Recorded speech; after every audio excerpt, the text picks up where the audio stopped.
Shalom saudara-saudara semua. Shalom, shalom semuanya. Puji Tuhan kita masih bisa belajar sekolah Sabat bersama Impromptu. Kita masuk di pelajaran kedua dari triwulan kita yang pertama di tahun yang baru ini dengan judul pelajaran kasih perjanjian.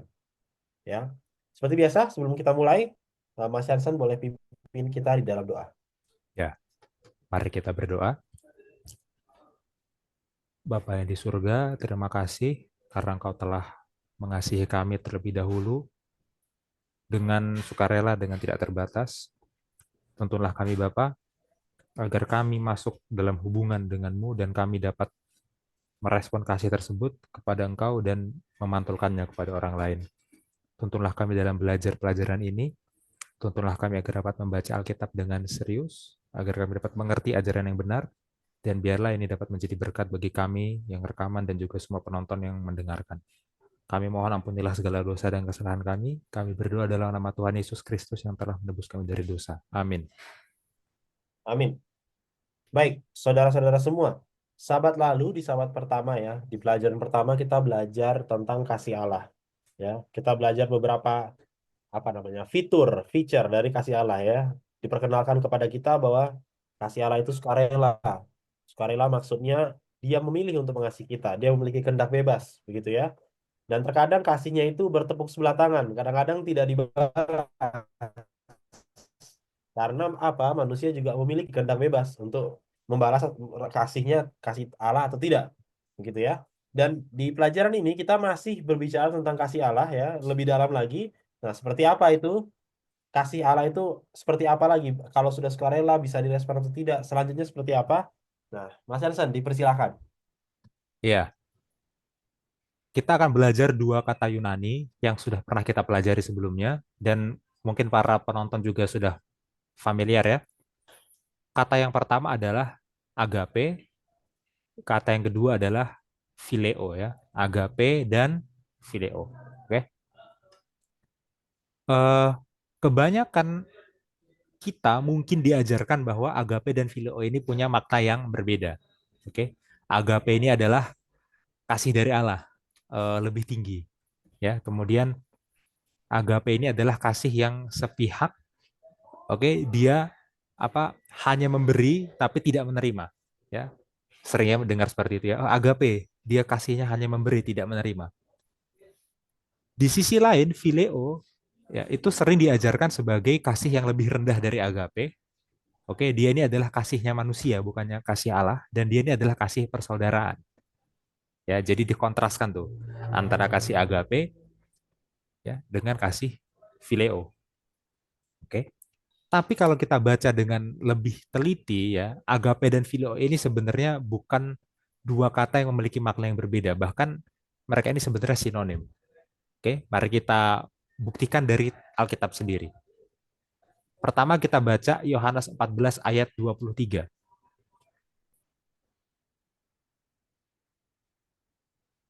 Ya, benar.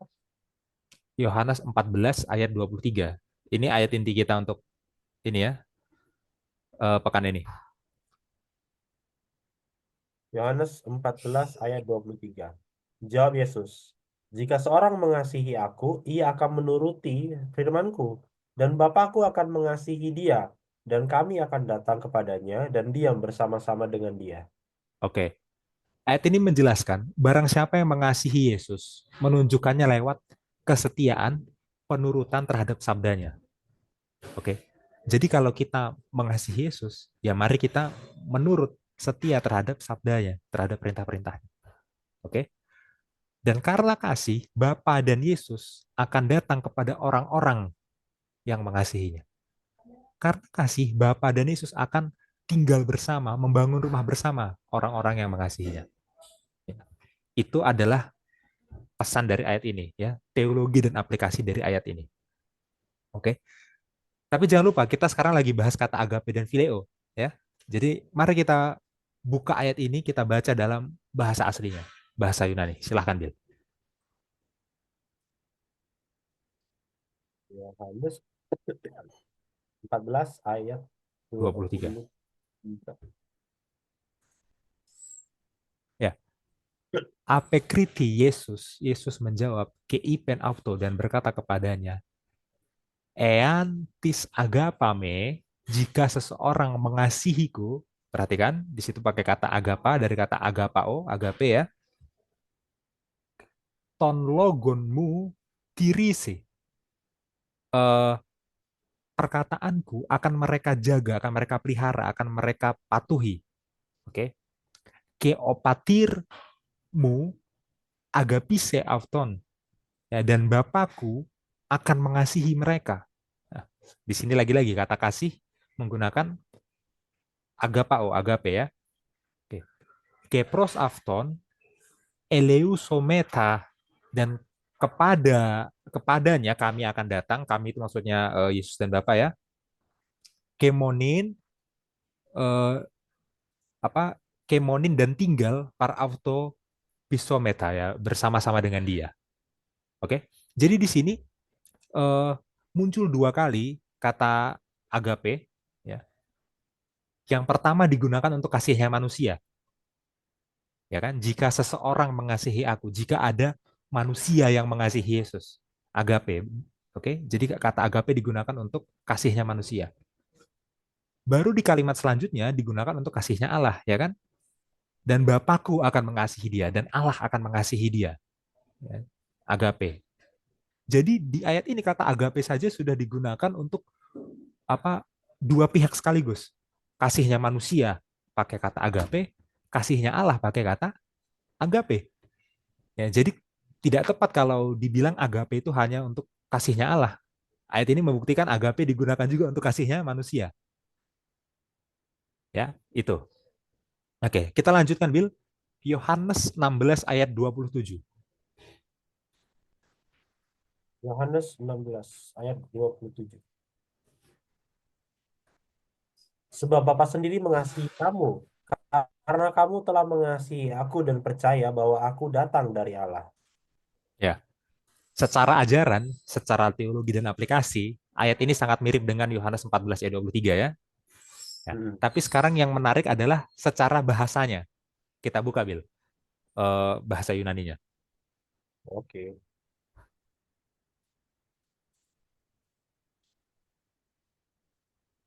27. 27.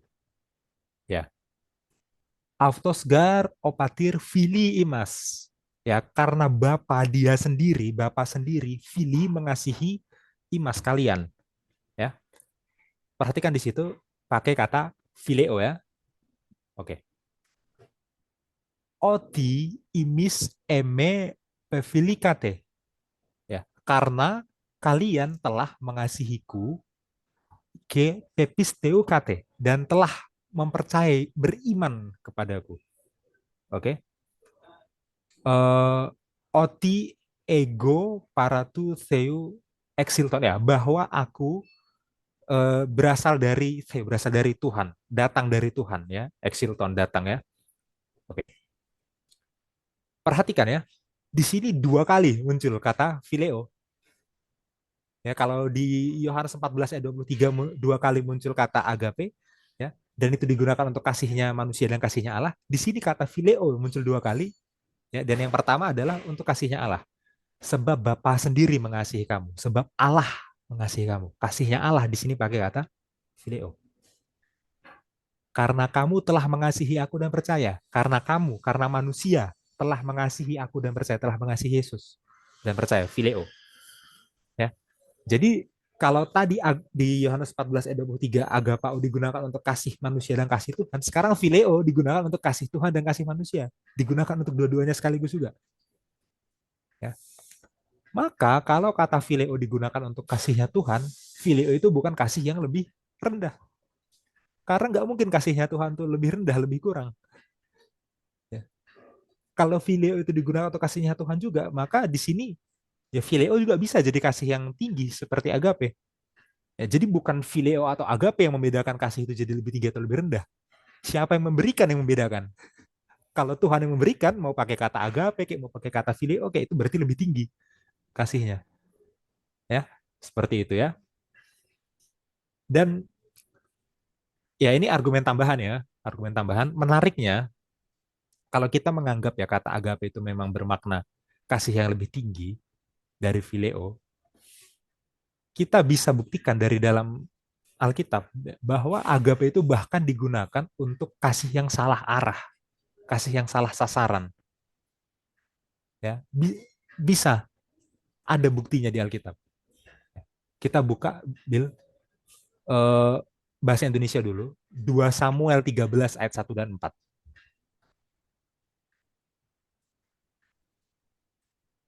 13. Oh, sorry. Ya, Ayat 1 sampai 4.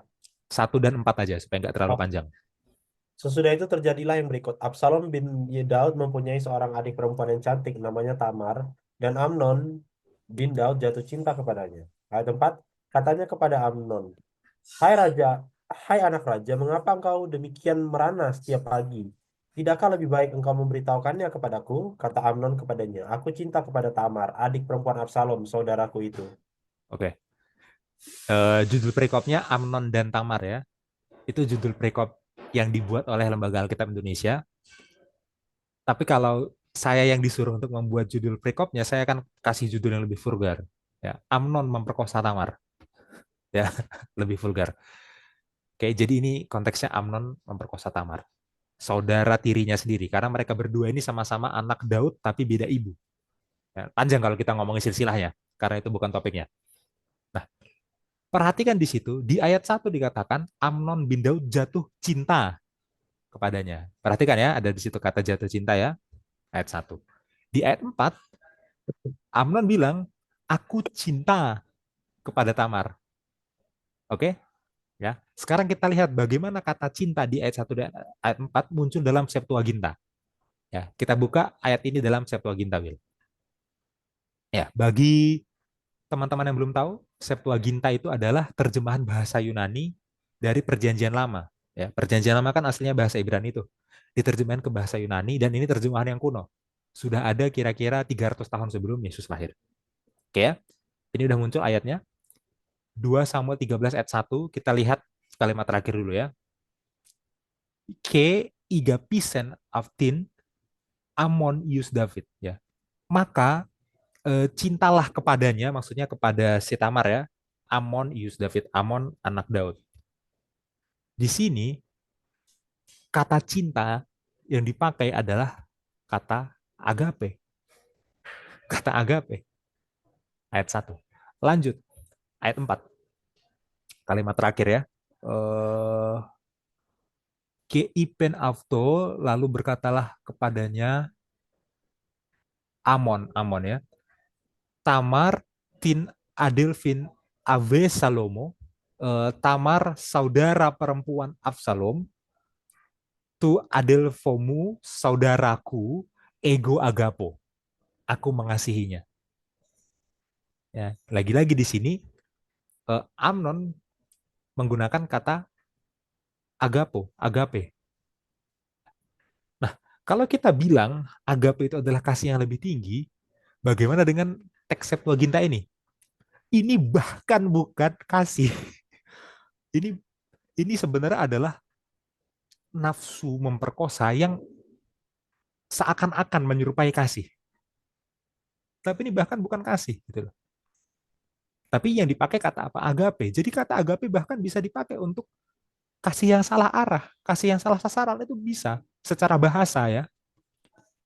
Oke, jadi eh, saya rasa John Peckham sudah tepat yang menulis pelajaran sekolah sahabat ini supaya kita tidak terjebak dalam kesalahpahaman ada kasih agape, kasih phileo, kemudian kasih agape itu lebih tinggi, kasih Allah yang hanya sepihak tidak membutuhkan balasan gitu ya. Kemudian phileo itu kasih yang lebih rendah, kasih manusia.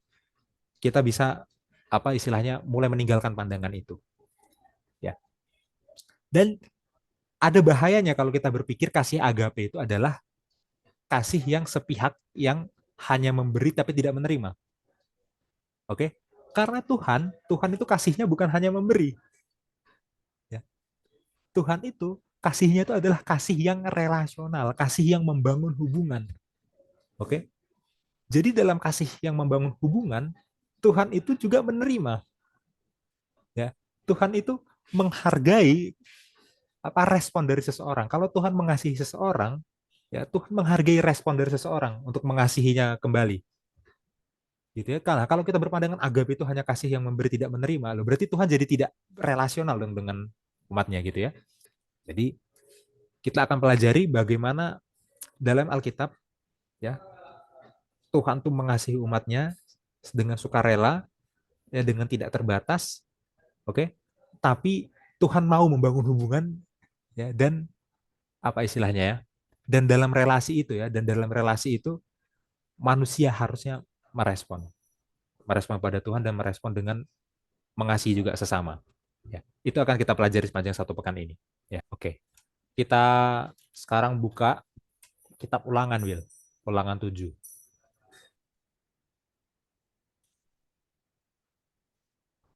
Ulangan 7, tolong Ulangan bacakan 7 ayat 6. ayat 6. Sebab engkaulah umat yang kudus bagi Tuhan Allahmu. Engkaulah yang dipilih oleh Tuhan Allahmu dari segala bangsa di atas muka bumi untuk menjadi umat kesayangannya. Ya, kita buka ayat ini dalam bahasa Ibrani-nya, Will. Oke. Ulangan 7, 6. Ya. Ki'am kadosh ata, karena bangsa yang kuduslah kamu, la Adonai Elohecha, bagi Tuhan Allahmu. Beha bahar Adonai Elohecha, kamu telah dipilih oleh Tuhan Allahmu. Lihyot lo le'am segulah, untuk menjadi am segulah. Ya, am itu artinya adalah umat. Ya, segulah itu diterjemahkan dalam bahasa Indonesia sebagai kesayangan. Ya kan? Sayangan. Jadi Om Segulah umat kesayangan. Nah, kita nanti akan bahas lebih dalam kata Segulah ini ya, tapi kita baca sampai selesai dulu. Mikol Ha'amim, dari semua bangsa-bangsa, Asher Oil Penei, yang ada di atas permukaan Ha'adamah, permukaan tanah. Ya, tapi diterjemahkan sebagai bumi, nggak masalah ya. Meskipun dalam bahasa Ibrani bumi itu sebenarnya adalah Arets ya, Eretz bahasa Ibrani. Tapi Adamah diartikan bumi juga bisa. Oke, Om Segulah, apa bangsa yang Segulah. Ya. Eh, Kata segulah ini ya, yang diterjemahkan dalam bahasa Indonesia menjadi kesayangan, ini adalah kata yang menarik. Karena makna aslinya segulah itu adalah akumulasi harta benda seseorang. Sekali lagi, kata segulah makna aslinya itu adalah akumulasi harta benda seseorang. Kita bandingkan dengan terjemahan lain ya. Eh, di sini ada NIV ya. NIV menerjemahkannya sebagai treasured, ya, berharga, ya kan? Kalau bahasa Indonesia umat kesayangan, bahasa Inggris NIV umat yang berharga, umat miliknya yang berharga, treasured. Oke. Nah, tolong tambahkan eh, versi lain, Bill, ESV. ESV. Taruh di sebelah kanannya Nesby, di sebelah kirinya NIV.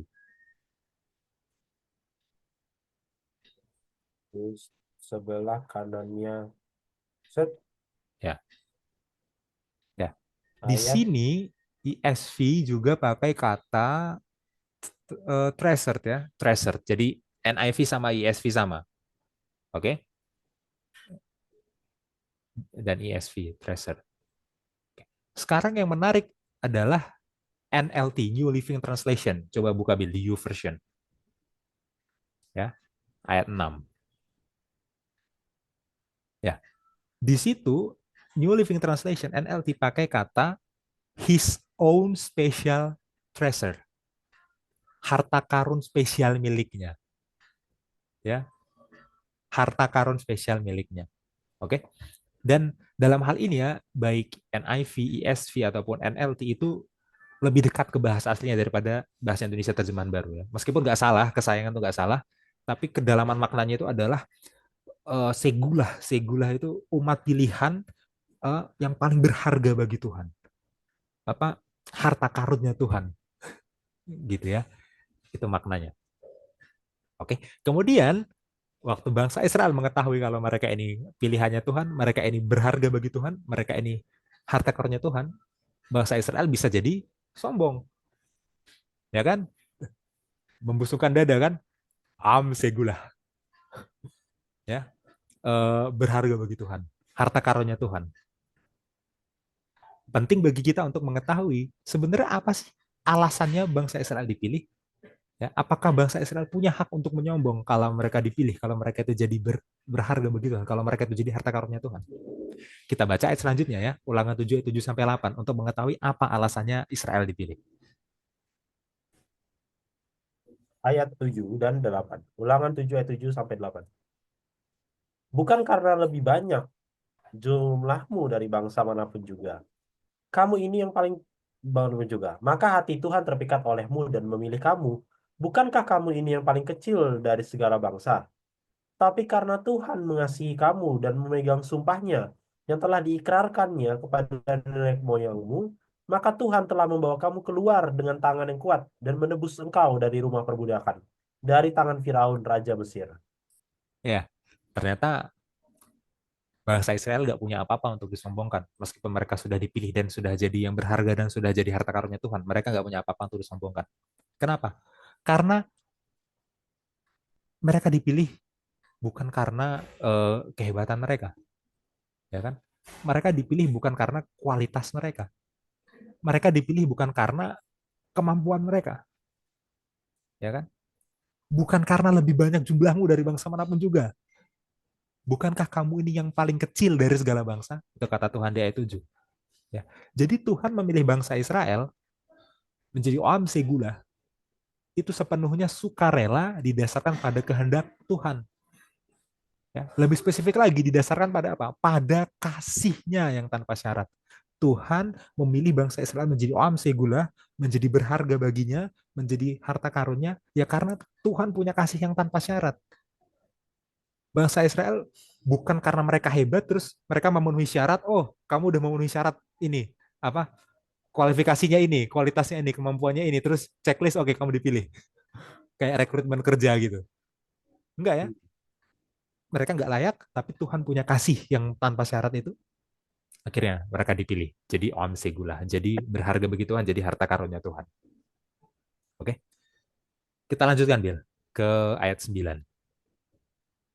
Sebab itu haruslah kau ketahui bahwa Tuhan Allahmu, dialah Allah, Allah yang setia, yang memegang perjanjian dan kasih setianya terhadap orang yang kasih kepadanya dan berpegang pada perintahnya sampai kepada beribu-ribu keturunan.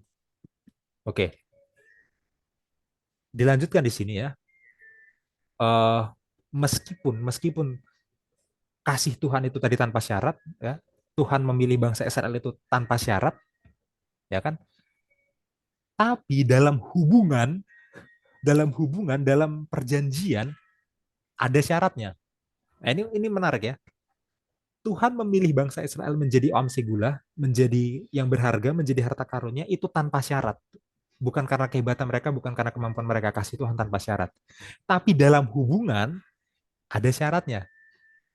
Apa Israel itu perlu untuk merespon balik terhadap kasih Allah. Iya. Nah, nanti kita akan bahas lebih lanjut ini, tapi sekarang kita buka bahasa Ibrani-nya dulu, Bill. Ulangan 7 ayat 9.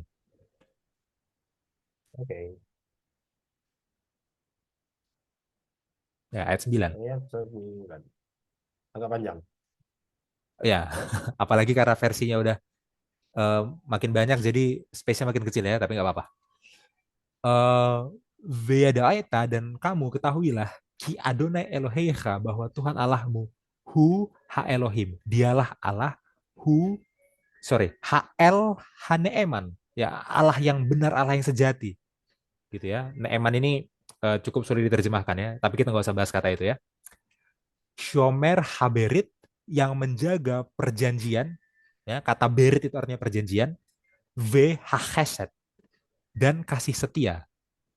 Oke, kata chesed diterjemahkan dalam bahasa Indonesia sebagai kasih setia. Nanti kita akan bahas lebih dalam kata chesed, tapi kita lanjutkan dulu ya. Le ohavav kepada orang-orang yang mengasihinya, u le shomrei dan orang-orang yang menjaga, yang memelihara mitzvot, perintah-perintahnya, mitzvotnya. Le elevdor kepada 1.000 keturunan. Ya, Perhatikan di situ ya kata chesed ya diterjemahkan dalam bahasa Indonesia sebagai kasih setia. Ya. Dalam bahasa Ibrani ya kata chesed ini punya makna yang sangat dalam, sangat kaya. Yang dalam bahasa Indonesia, dalam bahasa Inggris itu tidak ada kata yang sama persis, ya one on one correspondence, kata yang sama persis untuk menggambarkan kedalaman maknanya chesed ini. Ya. Faktanya, kalau kita bandingkan dengan berbagai terjemahan ya, berbagai terjemahan itu pakai kata yang berbeda untuk satu kata ini. Ya, belum nanti kata hesed di ayat lain itu beda lagi nanti mereka terjemahinnya. Tapi hanya di ayat ini aja, ya, berbagai terjemahan itu sudah beda-beda. Oke, cek satu-satu ya. Kita buka Nesby Bill, ya. Ini yang paling kiri ya Nesby. Di situ Nesby menerjemahkan kata hesed sebagai faithfulness, kesetiaan. Oke, beda ya sama bahasa Indonesia ya. Kalau bahasa Indonesia itu kasih setia, ini faithfulness, kesetiaan. Oke, Nesby. Kita tambahkan satu versi lagi. KJV, Bill, tolong tambahkan. Taruh di sebelah kanannya Nesby. Oke.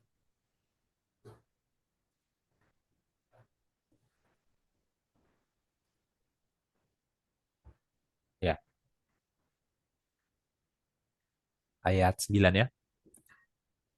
Nah, KJV menarik. Mereka justru pakai kata mercy, belas kasihan. Beda lagi. Beda lagi ya. Sebelah kanannya, ESV. ESV pakai kata steadfast love. Saya bingung ya steadfast artinya apa, tapi kalau nggak salah artinya itu tetap ya, Teguh tetap ya. teguh ya, ya. Kasih apa? Steadfast love, kasih yang bukan steadfast, Bill, steadfast love. Ya, Satu ini dia, satu paket. Karena paket. ada yang nggak pakai kata love. Nah, itu harus harus detail kita, ya. Oke, itu ESV. NIV, NIV memutuskan untuk menggabungkan kata chesed dengan kata berit, perjanjian. Oke, sehingga NIV menerjemahkannya sebagai covenant of love, perjanjian dari kasih, perjanjian kasih. Oke, ya. Perhatikan ini. Kita udah cek 5 terjemahan, ya, dan lima-limanya berbeda. Oke, kasih setia, kesetiaan, belas kasihan, kasih yang teguh. Kemudian NIV unik sendiri karena dia gabungkan dengan Berit ya. Uh, perjanjian kasih. Oke. Terus yang mana yang benar untuk menerjemahkan chesed? Ya, seperti itulah kayanya kata chesed ini. Jangan kaget ya, semuanya itu benar. Semuanya itu benar. Jadi dalam satu kata chesed, di dalamnya udah terkandung kasih, tapi di dalamnya udah terkandung makna setia sampai beribu-ribu generasi gitu ya. Di dalamnya udah terkandung makna belas kasihan, jadi mengampuni, ya, compassion, ya, udah ada makna itu. Ya, di dalamnya udah ada makna bahwa dia ini teguh, tidak tergoyahkan, dan di dalamnya ada makna perjanjian, ya. Dan masing-masing terjemahan mengambil aspek yang berbeda dari chesed, gitu ya. Tapi nggak ada yang bisa menggambarkannya secara penuh. Itulah kata chesed ini. Bonus, kita buka satu terjemahan lagi dalam bahasa Indonesia masa kini. Oke, jadi dulu ini namanya bahasa Indonesia sehari-hari, tapi sekarang LAI, Lembaga Alkitab Indonesia, sudah mengupdate namanya jadi bahasa Indonesia masa kini ya, tapi ini sama aja. Oke, ternyata bahasa Indonesia sehari-hari atau bahasa Indonesia masa kini menerjemahkannya sebagai kasihnya yang tetap, kasihnya yang tetap. Dan ini mirip sama ESV ya, kasihnya yang tetap. Ya, jadi sebegitu kayanya kata chesed ini. Ya, dan dalam Alkitab chesed itu adalah karakternya Tuhan. Ya, basic bagian mendasar dari Tuhan. Kalau kita pengen tahu karakter Tuhan yang paling basic itu seperti apa, dia itu chesed. Ya, dia itu kasih, ya, tapi bukan hanya itu, dia itu setia, ya, dan dia juga penuh belas kasihan, artinya dia pengampun, dan dia itu teguh, ya, kemudian dia itu apa istilahnya, dia itu tetap pada perjanjian, ya, itu maknanya Tuhan chesed. Maka ayat ini menjelaskan bahwa Tuhan itu pasti menepati perjanjiannya dengan bangsa Israel, dengan hesetnya dia. Ya, makanya dikatakan sampai beribu-ribu keturunan. Ya, itu seperti itulah Tuhan menepati perjanjiannya. Seperti itulah kesetnya Tuhan tidak terbatas sampai beribu-ribu keturunan gitu kan? Ya. Tapi yang menarik dari ayat ini adalah ayat ini menjelaskan kalau Israel itu ternyata harus merespon loh, ya kan? Terhadap orang yang kasih kepadanya. Jadi Israel itu harus mengasihi Tuhan juga dan berpegang pada perintahnya. Ternyata Israel harus menurut sebagai respon dari kesetnya Tuhan. Nah, inilah konsep yang kita harus pahami ya dalam kasih perjanjian. Kasih perjanjian itu adalah kasih yang penuh hubungan, kasih yang relasional. Oke, jadi memang benar bangsa Israel sejak awal dipilih itu karena kasih yang cuma-cuma, bukan karena kemampuan mereka, bukan karena kualitas mereka, bukan karena perbuatan baik mereka. Ya, Tuhan memilih itu secara cuma-cuma. Oke, tapi dalam pilihan ini, setelah Tuhan memilih bangsa Israel diundang dalam sebuah hubungan dan dalam hubungan itu, ya, itu ada timbal baliknya. Oke, jadi bangsa Israel ini dituntut untuk merespon dengan mengasihi Tuhan kembali dan menurut. Ya, makanya jangan sampai kita berpikir, oh Tuhan mengasihi dengan tidak terbatas, dengan sukarela, dengan kehendak bebasnya, dengan cuma-cuma. Ya, itu betul. Tuhan mengasihi kita bukan karena penurutan kita, bukan karena apa kehebatan kita, kualitas kita. Iya, itu betul. Tuhan mengasihi kita secara cuma meskipun kita ini nggak layak. Itu betul. Tapi Tuhan setelah mengasihi, Tuhan memanggil kita dalam hubungan kan gitu. Nah, dalam hubungan itu kita juga harus mengasihi balik. Harus ada respon. Harus ada respon. Seperti itu ya. Dan responnya itu di sini yang paling menonjol adalah penurutan itu. Ya, ya seperti itu. Ya, maaf, saya agak belibet ya dalam menjelaskannya. Karena setelah kita membaca ayat ini kan kita harus tarik teologinya kan. Dan secara teologi ini doktrinnya cukup rumit gitu ya. Jadi saya agak kesulitan menjelaskan. Tapi semoga ini dapat dipahami. Ya, silahkan Will, tanggapannya. Iya, dan ya benar ya tadi Mas Harrison bilang menjelaskan teologi ini sangat penting ya, dan sebenarnya ya sebenarnya dari kata Hesed ini saja atau dari ekstraksi kata Hesed ini saja udah banyak sekali cabang teologi yang tersentuh ya, yang disentuh oleh penjelasan teologi dari kata Hesed ini karena dia menggambarkan kasih Tuhan dan respon manusia gitu kan.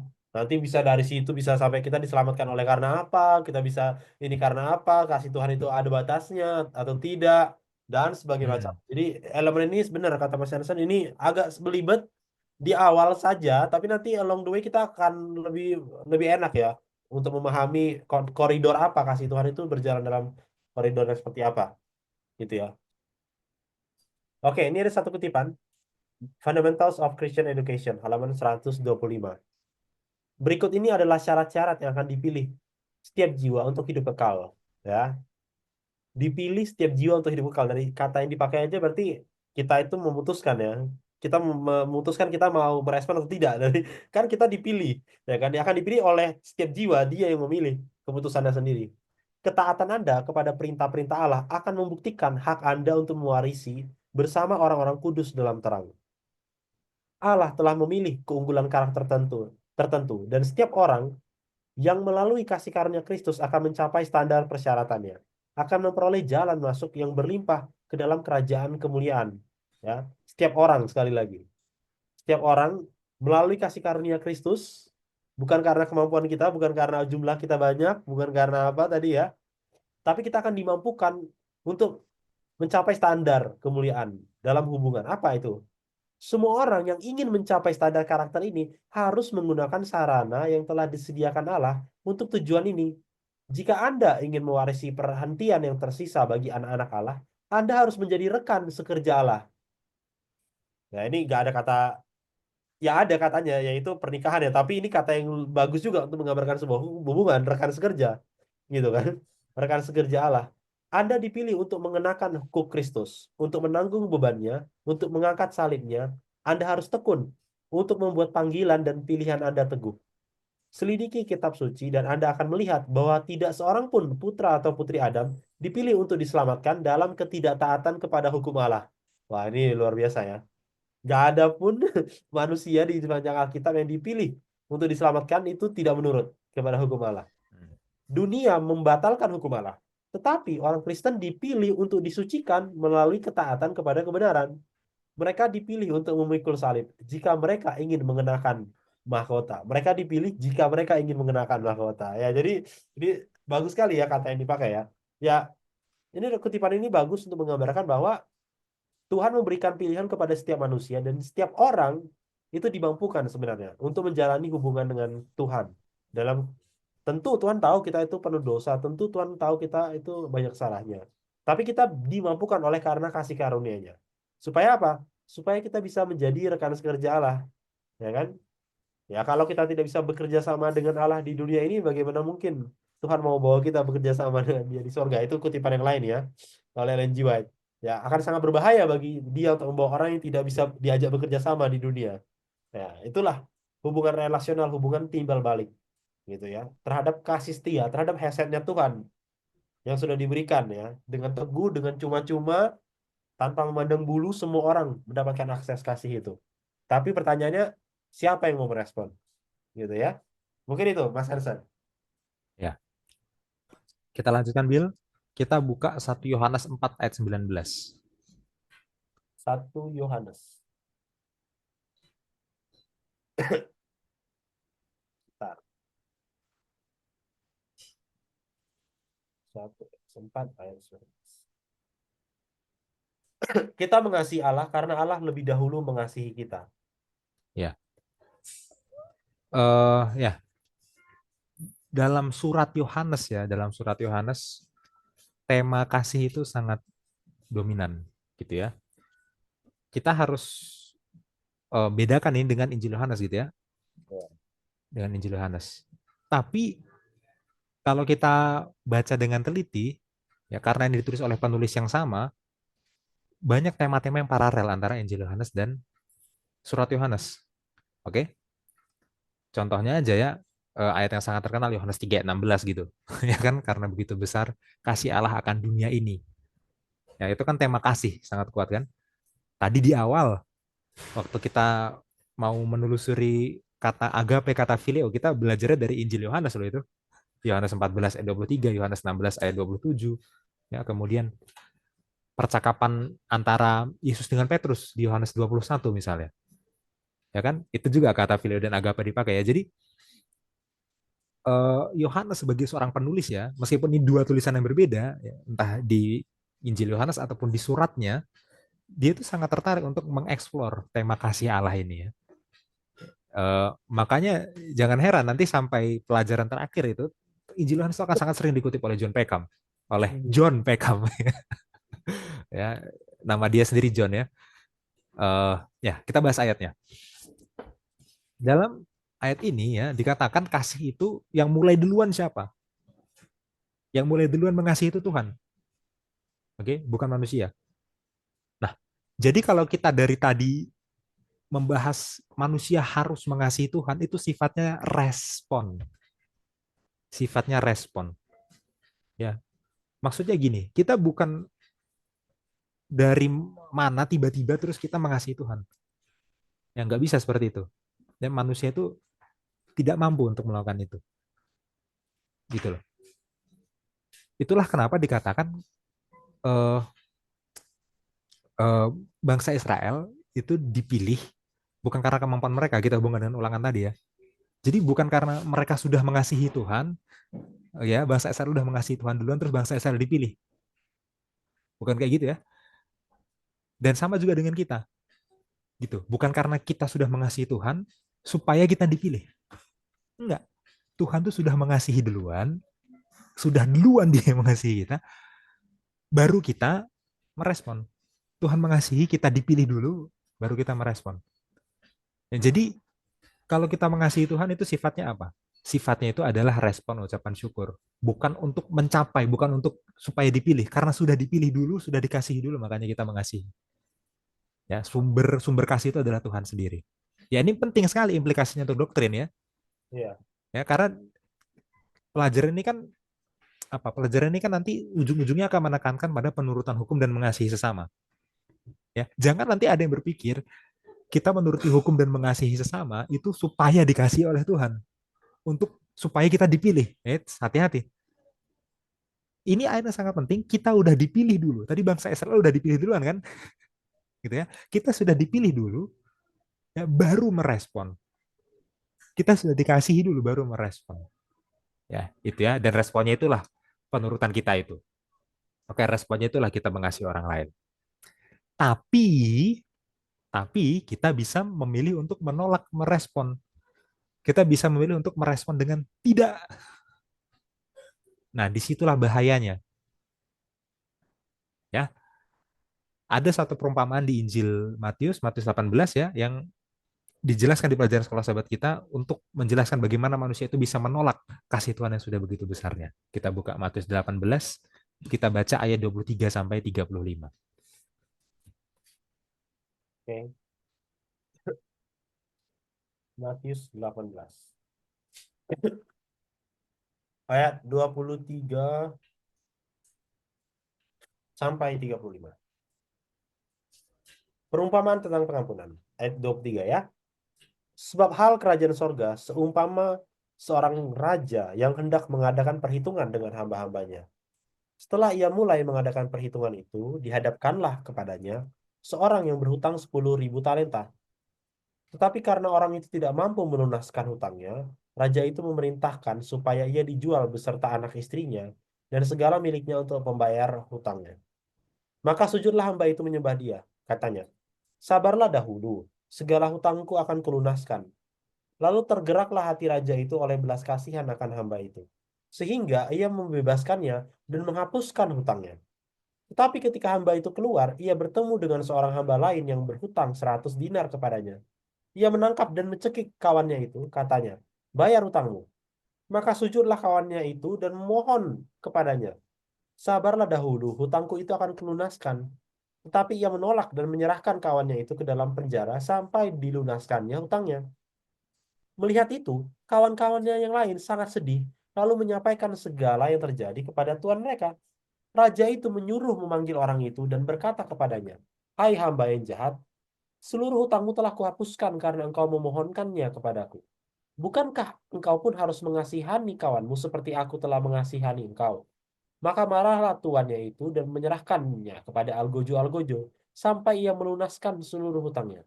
Maka Bapakku yang di surga akan berbuat demikian juga terhadap kamu apabila kamu masing-masing tidak mengampuni saudaramu dengan segenap hatimu.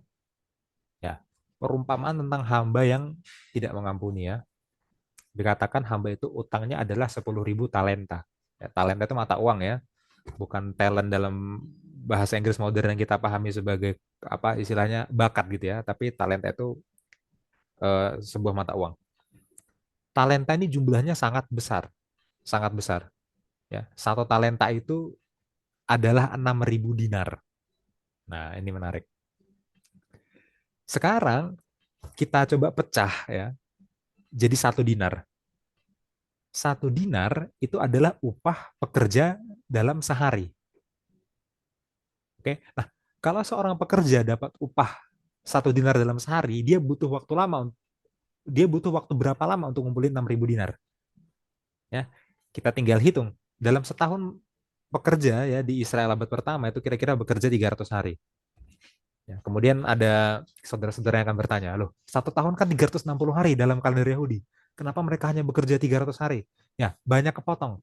Mereka itu harus merayakan 3 hari raya besar dan mereka itu harus melakukan perjalanan ke Yerusalem. Dan itu pasti mereka nggak kerja di hari-hari itu ya. Kemudian ada sabat juga setiap pekannya.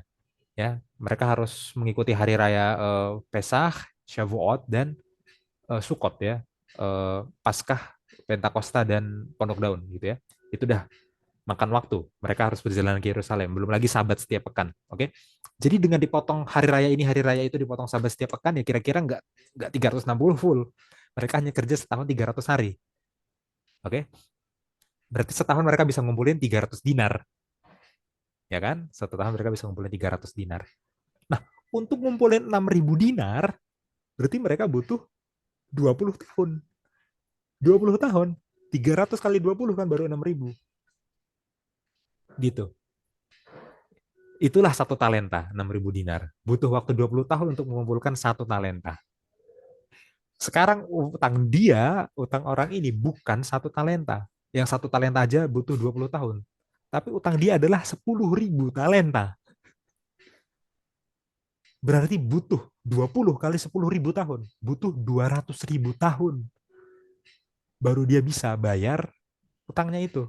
Itu pun kalau selama waktu dia bekerja, uangnya nggak dia pakai untuk kebutuhan sehari-hari. Ya. Dan bumi ini usianya belum 200.000 tahun. Sekarang. Zaman itu bumi usianya belum 6.000, bahkan masih sekitar 4.000-an tahun. Jadi maksudnya utang orang ini sangat besar, nggak mungkin kebayar. Nggak mungkin kebayar. Ya. Usia bumi pun belum segitu. Dia nggak akan mampu kumpulin uang segitu ya. Tapi bagaimanapun, ya sang raja, sang majikan itu, sang tuan itu kasihan. Heset ya, punya heset dia, punya belas kasihan terhadap hambanya.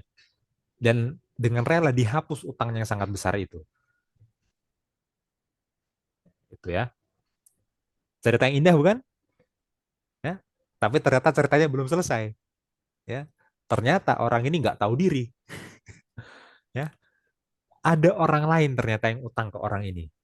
Ya ini menarik ya. Dia punya utang segitu gede, ternyata dia masih bisa ngutangin orang gitu ya. Ya itulah apa dunia hutang perhutangan ya. Orang lain hutang ke dia, sesama hamba ini, sesama hamba utang ke dia dan gak gede-gede amat utangnya, 100 dinar. 100 dinar itu bisa dipenuhi berarti dengan 100 hari kerja kan? Itu sangat mungkin untuk terbayar. Sangat mungkin untuk terbayar.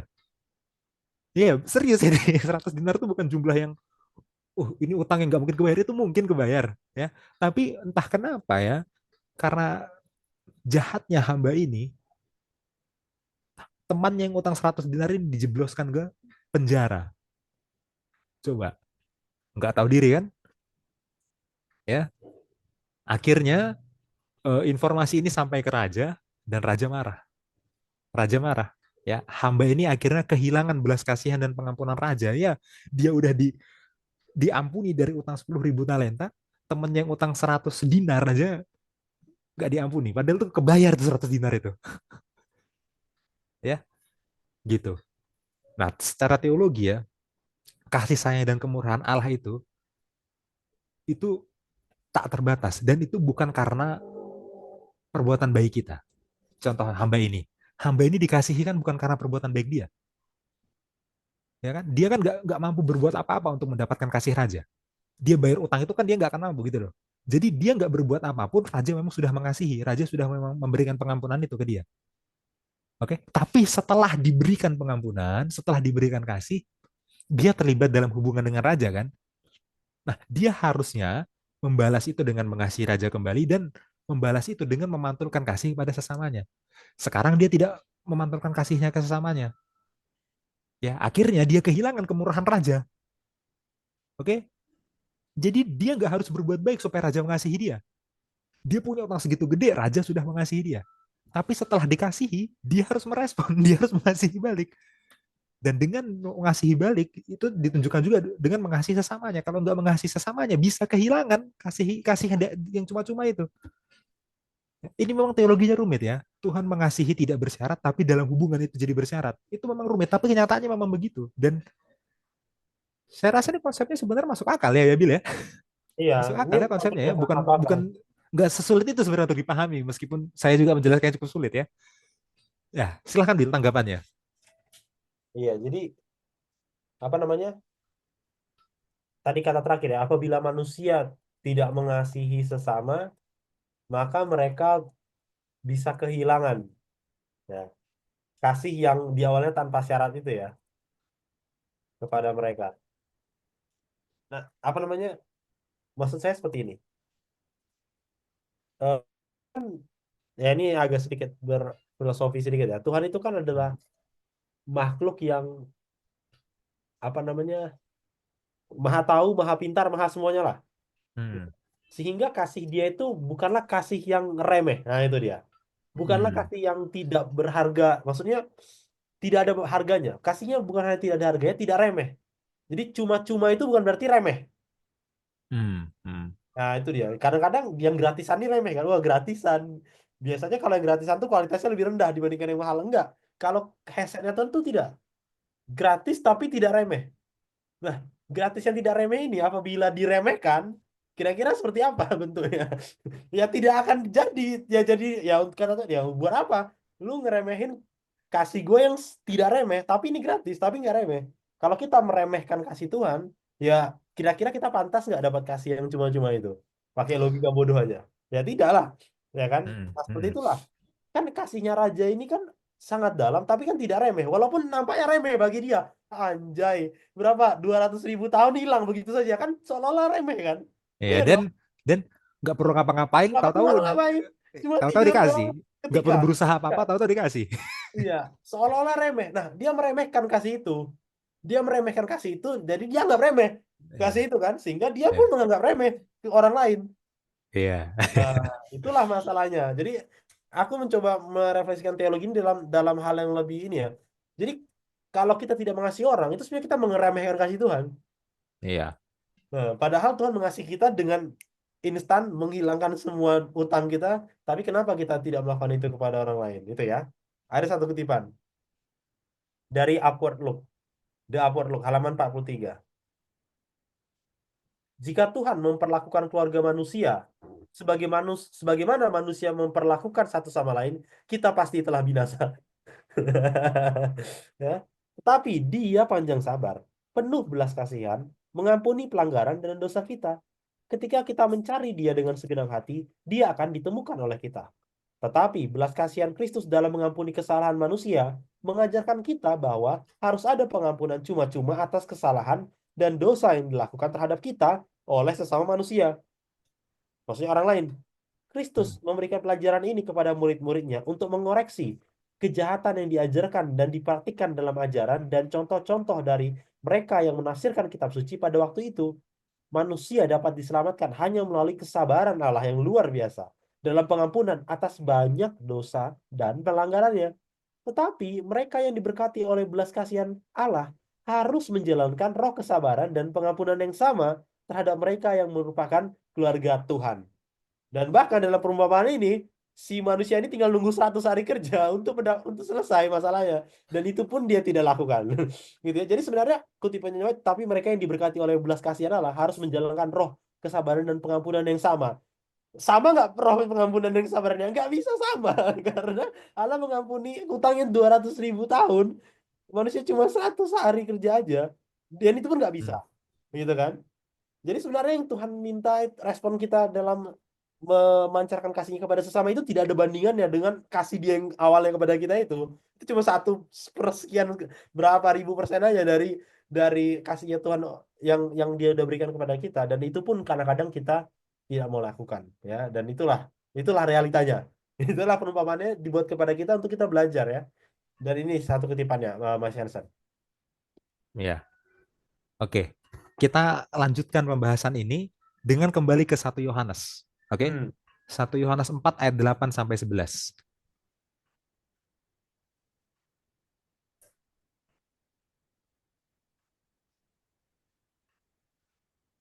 sampai 11. Ya,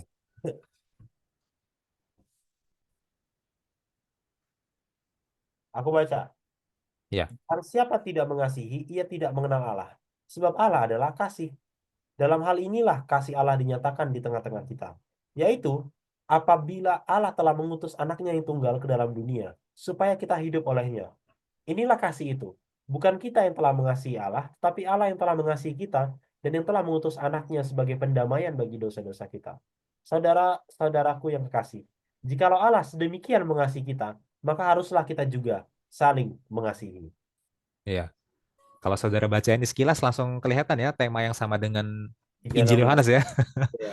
Eh, mengaruniakan anaknya yang tunggal supaya kita dapat hidup. Hal-hal kayak gitu loh. Ya jelas penulis yang sama gitu ya. Vocabulary-vocabulary-nya sama ya. Heh, Tapi di sini Yohanes mengambil sebuah aplikasi ya. Kalau kita sudah dikasihi Allah, kita harus mengasihi sesama kita.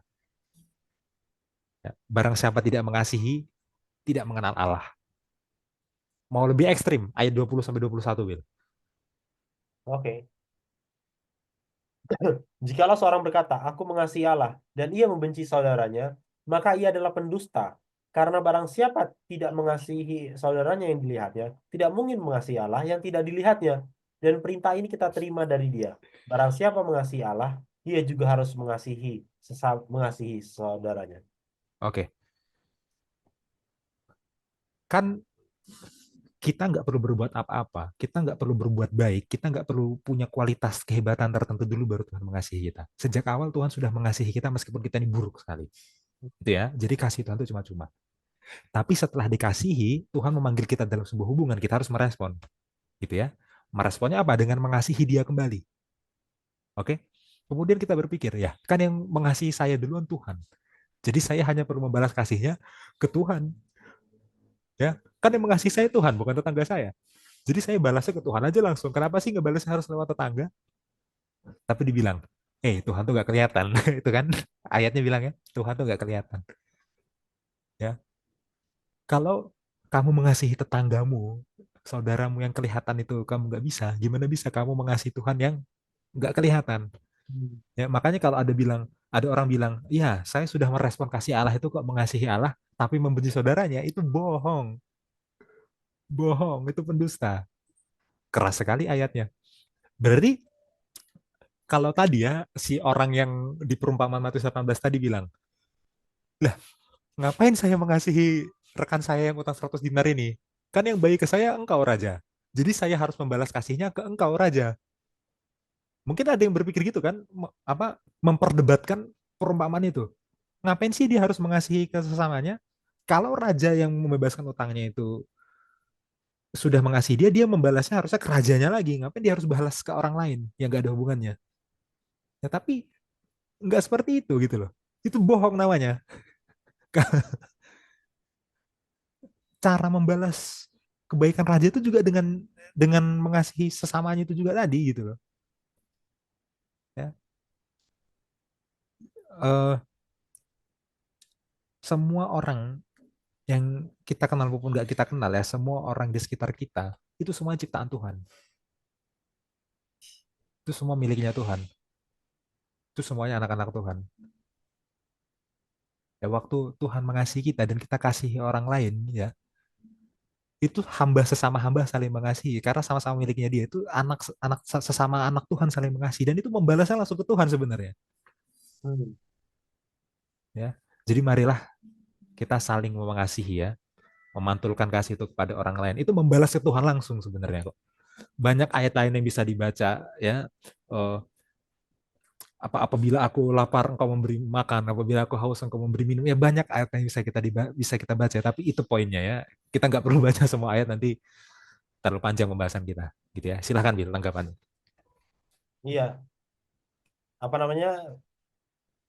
Ya, ini keras ya, ayat yang ini agak keras ya.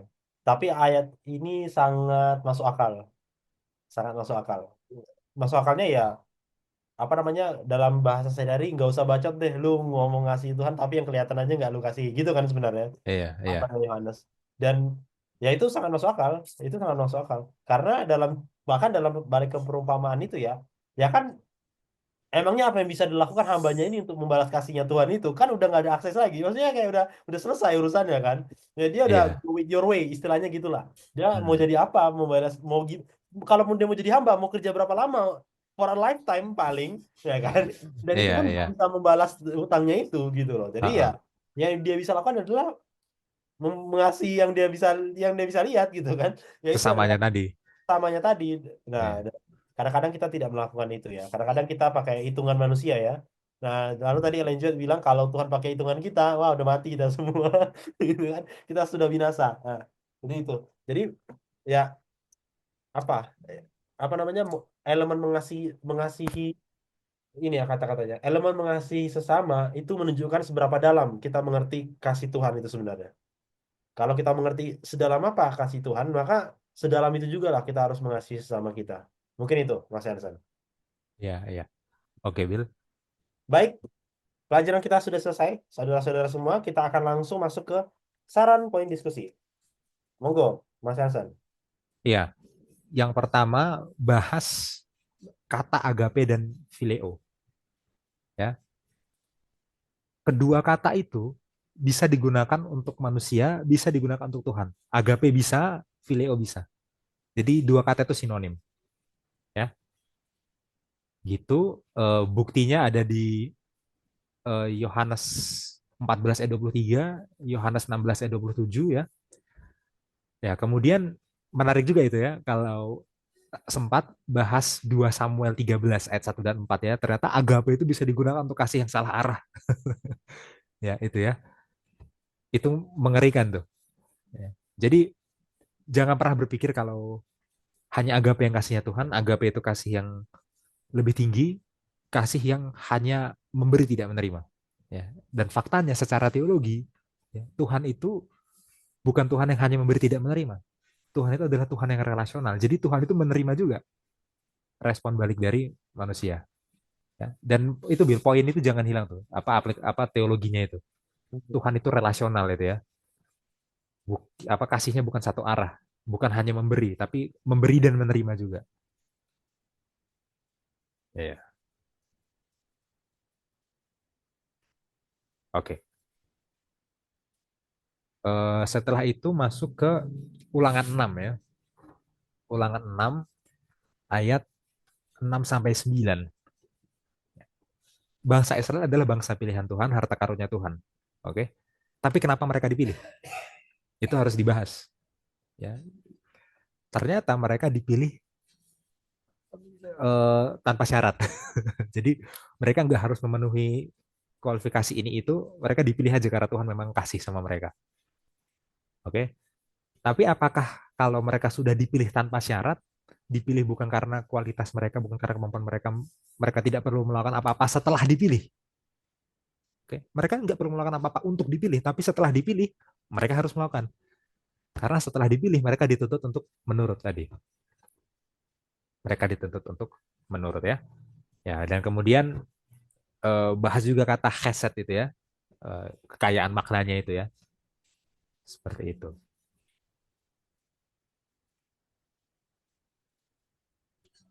Oke, setelah itu 1 Yohanes 4 ayat 19 ya, Tuhan yang mengasihi lebih dulu. Sumber kasih itu Tuhan. Ya. Kita tidak perlu berbuat apa-apa, kita tidak perlu memenuhi syarat apa-apa untuk dikasihi, karena Dia sudah mengasihi lebih dulu. Tapi kita perlu merespon setelah dikasihi. Sesudah dikasihi, perlu merespon dengan penurutan dan mengasihi sesama. Ya, mengasihi sesama. Oke, ayat ini dipotong dulu karena mau ke ayat lain dulu ya. Masuk ke Matius 18 ayat 23 sampai 35. Oke. Ya, bahas ceritanya,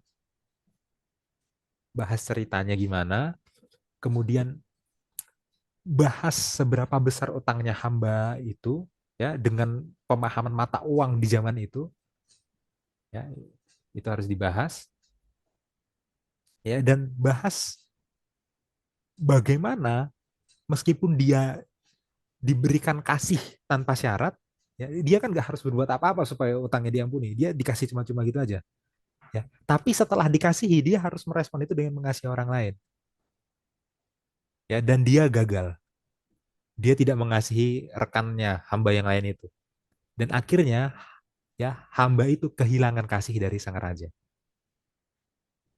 ya. Di saat yang sama kalau kita gagal merespon, kita juga bisa kehilangan kasih yang sudah Tuhan berikan secara cuma-cuma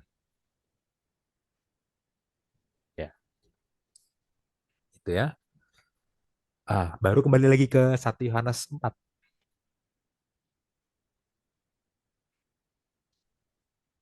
Ya sebenarnya inti ajarannya ada di 1 Yohanes 4 ya, tapi cerita di Matius 18 perumpamaannya mengarahkan itu, makanya kepotong ya. Coba Iya, iya. 1 Yohanes 4 ayat 8 sampai 11 dan 20 sampai 21. Oh, itu ngeri banget ya, 20 sampai 21 ya. Ya, bohong kalau orang bilang dia sudah merespon kasih Allah, tapi dia nggak mengasihi orang lain. Ya, yang kelihatan aja nggak dikasihi, apalagi yang nggak kelihatan. Ya, jadi kalau orang mau merespon kasihnya Tuhan, merespon ya, bukan bukan apa supaya mendapatkan kasih Tuhan. Tuhan sudah mengasihi duluan, oke? Tuhan mengasihi duluan, lalu kita merespon. Nah, kalau kita merespon kasih Tuhan tapi kita nggak mengasihi sesama, itu bohong. Merespon kasih Tuhan itu adalah dengan mengasihi sesama. Ya, ya seperti itu ya. Ya kalau Ya, kita mau simpulkan jadi sebuah kalimat ya, Tuhan mengasihi tanpa syarat, tapi setelah dikasihi hubungannya bersyarat. Ya, dan harusnya ini bisa dijelaskan dengan baik oleh guru sekolah sahabat. Lagi-lagi ya, John Peckham ini adalah seorang pakar sistematik teologi, pakar doktrin ya. Jadi doktrin tentang kasih yang harus kita jelaskan dengan baik itu tanggung jawab para guru ya. Saya melihat ada kemungkinan kalau guru sekolah sahabat gagal memahami pelajaran ini jadi cuman kata-kata motivasi tentang kasih. iya betul. Ya, dan saya yakin ada beberapa nanti guru yang jadi seperti itu karena nggak belajar dengan baik. Jangan jadi guru seperti itu, saudara-saudara. Ya, God forbid ya. Jangan jadi guru seperti itu, oke? Ini pelajaran doktrin yang sangat dalam ini. Ya, jadi jangan sampai salah mengajar ya. Nah, jangan cuma nanti tiba-tiba jualan kata-kata indah tentang kasih gitu di dalam diskusi ya. Ampun dah. Silakan Din. Jangan. Benar, benar, benar. Dan apa namanya? Dan kalau ya ini karena saya udah baca monografnya. Dan kalau kita gagal memahami ini, kita nggak akan bisa menjelaskan nanti hal-hal yang belum Lebih kita rumit lagi di pahami. pelajaran selanjutnya. Itu lebih berat lagi, saudara. Itu lebih berat. Maksudnya gini loh, ini kan kita masih elemen-elemen baiknya Tuhan yang terlihat baik kan. Wah, mengasihi. Iya, Nanti kalau kita lihat elemen-elemen jahatnya Tuhan dalam tanda kutip, bagaimana murkanya ya. kita bisa menjelaskan itu murkanya ininya? Nggak bisa. Kalau Iya, kita nggak punya platform yang tepat dalam memaknai kasihnya Tuhan dan iya, hubungan ini, itu nggak betul. bisa. Nanti kacau itu kayak train wreck gitu. Keretanya hancur semua ke belakangnya. Jadi benar Iya, kata Mas Jansen, ini tanggung jawab in, guru sih. Doktrin i- ini, yang ini kali ini harus tepat, nggak boleh harus salah. tepat. Karena Ya, kalau ini salah, ngasih ngasih cicipan aja ya ke ya, saudara-saudara ya. Itu sorry kok ulangan 6, sorry ulangan 7 Bil. Itu salah telik ketik ya. Atau aku yang salah ngomong tadi. Entah yang mana ya. Oke. ya, Ya, itu ulangan 7 yang kita baru bahas tadi ya. Kita kan nggak jelasin konteksnya ya. Ya. Tapi silahkan saudara sebagai persiapan untuk pelajaran selanjutnya ya. Silahkan baca ulangan 7 secara full ya. Di ulangan 7 itu ya, Tuhan menyuruh bangsa Israel untuk membantai semua bangsa lain di sekitar Kanaan. Itu konteksnya ulangan 7. Saya sengaja nggak bahas itu. Ya, tapi ulangan 7 ayat yang berbicara tentang kasih itu di dalamnya isinya pembantaian, genosida. ya, Dan nanti kalau kita anggap remeh pelajaran awalnya ini ya, nanti begitu kita balik lagi ke ulangan 7 dan kita baru sadar, loh, ternyata Tuhan yang mengasihi ini nyuruh bangsa Israel untuk bunuh ini, bunuh sana, bunuh situ. Nah, iya, kita akan sulitan memahaminya ya. Makanya itu belum topik kita. Kita belum. belum belum membahas ulangan 7 secara keseluruhan ya. Ya, kita baru bahas di pilihannya kenapa bangsa Israel dipilih dulu itu. Tapi ulangan 7 itu jauh lebih berat dari yang kita pikirkan. Tadi itu saya baru Ya, kasih sedikit aja gitu. iya, Ya, iya, iya, iya, iya, iya. seperti itu. Ya, jadi itu ya, jangan sampai salah ya. Dan bagi saudara yang bukan guru dan mungkin ya pasti saya yakin yang nonton Improm itu bukan cuma guru sekolah sahabat lah, gitu kan? Ya, Ya, ya ini bukan cuma untuk guru, tapi saudara juga harus punya, ya kan pada intinya kita semua harus benar pemahamannya itu ya. dia intinya sebenarnya. Mau Mm-mm, saudara guru mm-mm. atau saudara tidak guru, pokoknya harus benar pemahamannya. Nah, itu karena ini modal yang sangat wah besar sekali untuk memaknai rintangan-rintangan berteologi ya selanjutnya. Karena ini tematika teologi dalam kasih keadilan ini sulit, saudara, kalau kita nggak punya framework yang tepat. Dan penulis kita itu expert dalam hal ini. Jadi kita harus Mm-mm. ikuti ya, kita Iya, ikuti dia seperti apa sambil tentu kita berhikmat juga gitu kan, kita berhikmat juga, kita apa namanya, mikir juga ini bener nggak gitu kan, bener nggak. Nah, pada saat itulah kita baru memahami nanti. Menurutku seperti itu sih Mas Hansen kalau dari aku. ya. Dari Iya, terakhir, betul. Sudah cukup, cukup. oke, baiklah, Oke. sampai di sini pelajaran sekolah sahabat kita. Saya akan tutup di dalam doa. Mari kita bersatu dalam doa. Bapa kami yang di surga, terima kasih Tuhan atas hikmat yang Kau berikan kepada kami. Dengan penuh kerendahan hati Tuhan, kami meminta Roh Kudus-Mu, supaya apa yang telah kami bahas ini boleh kami ingat dalam hati kami tanamkan dalam hati kami lakukan dalam perbuatan kami, dan kami bagikan kepada orang lain. Bantu kami Tuhan untuk boleh mengerti firman-Mu, terutama para guru-guru sekolah sahabat yang akan mengajar tentang kasih Engkau. Kasih yang harus kami respon, yang adalah kami terima secara cuma-cuma, dan bentuk dari respon itu adalah kami mengasihi sesama kami manusia. Bantu kami manusia yang lemah ini Tuhan, yang sering tidak mengampuni sesama kami manusia, bantu kami, ajari kami untuk bisa mengampuni kesalahan saudara-saudara kami. Terima kasih Bapa di sorga, ampuni segala dosa kami. Dalam nama Tuhan Yesus kami berdoa. Amin. Amin. Baik, Amin. shalom saudara-saudara semua. Shalom, shalom.